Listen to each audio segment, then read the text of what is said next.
Iran के साथ deal पर बहुत बड़ी खबर है। ईरान के साथ डील करने के लिए डोनाल्ड ट्रंप तैयार हैं। परमाणु समझौते की मांग छोड़ने को ट्रंप तैयार हैं। ईरान हॉर्मूज खोल दे तो बिना परमाणु के समझौता संभव है। अमेरिकी अधिकारियों के हवाले से ये रिपोर्ट आपको बता रहे हैं।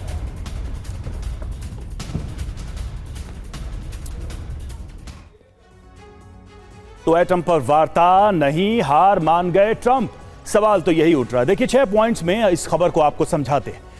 पहली बात यह कि ईरान के साथ डील करने के लिए ट्रंप तैयार है। ट्रंप न्यूक्लियर डील की बात छोड़ने को राजी हैं। अगर ईरान हॉर्मूज खोल दे तो ट्रंप डील कर लेंगे। अगर हॉर्मूज खुल गया तो ट्रंप एटमी डील को छोड़ देंगे। ईरान के साथ डील में न्यूक्लियर विषय नहीं होगा। ट्रंप ने वरिष्ठ सहयोगियों के सामने विकल्प रखा था। ये वॉल स्ट्रीट जर्नल के हवाले से खबर आ रही है। हुआ क्या, बात आगे बढ़ती उससे पहले ही ईरान ने फिर शर्त रख दी। आगे क्या होगा? डील में परमाणु नहीं होने से ईरान समझौता कर सकता है।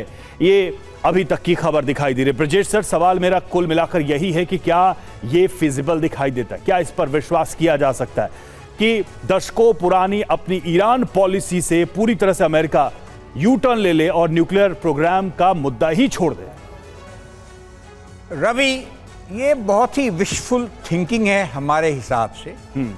हालांकि पिछले जो 5.5 महीने से लड़ाई चल रही है उसमें मेरा ये मानना है कि अमेरिका थक सा गया है और जो ऑप्शन है मिलिट्री ऑप्शन उसके पास में है, मगर उसका प्रयोग वो नहीं करता है या नहीं करना चाहता है या कुछ मजबूरियां हैं इससे वो नहीं कर रहा।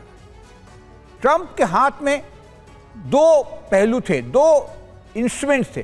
पहला मिलिट्री ऑप्शन और दूसरा है इकोनॉमिकली ईरान को हर्ट करने का, जो कि मिलिट्री ऑप्शन से जुड़ा हुआ है। तो कल ये कह गए ट्रंप साहब कि देखिए, मैं पीस को एक चांस देना चाहता हूं और इकोनॉमिक एक्शन से ही जो उनकी हालत खराब है, उनके पास, ईरान के पास में पैसे नहीं है उनके सोल्जर्स को पे करने के लिए, उनकी बहुत दुर्दशा हो रही है, शायद उसकी वजह से हम और मिलिट्री एक्शन नहीं लेंगे।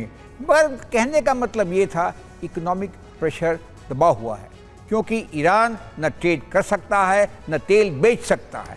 खाली उसका एक अगर पॉजिटिव इस चीज़ में देखें तो नज़र आता है हॉर्मुज का रास्ता, जहां लगभग कह रहे हैं, संकेत ये आ रही है कि डील करीब करीब हो गई है और कुछ कारणों से और कुछ इश्यूज बाकी हैं। Deal between Oman and Iran.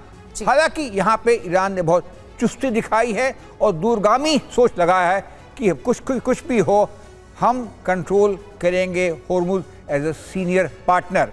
Petrol का विषय, क्लियरिंग का विषय और बहुत सारी चीज़ें उसमें होनी बाकी है। तो ये एक पूरे अगर हम समन्वय करते हैं तो एक मौका मिला है अमेरिका को, जो डिप्लोमेटिकली और इकोनॉमिकली स्क्वीज इन करके बातचीत कर रहा है। साथ साथ ईरान के अंदर भी कई सारे मतभेद रहे हैं, वो लगता है वो भी एक शायद ठीक दिशा में चल रहा है। बिल्कुल। अभी जो नए कमांडर हैं सिक्योरिटी के अंदर में, नए मोहम्मद मोहसिन रजाई साहब को नियुक्त किया गया है। वो भी IRGC के कमांडर रहे हैं 17 साल तक और लड़ाई भी देखी है ईरान और इराक वॉर के अंदर। ये मुस्तफा साहब का एक पहल है कि वो पुराने शायद हार्डलाइनर को हटाना चाहते हैं या उस तरह की कुछ बातें हैं। बिल्कुल सर, लग तो ऐसा ही रहा है जिस तरीके से ये निर्णय लिया गया है। बिल्कुल सही सर आपने कहा।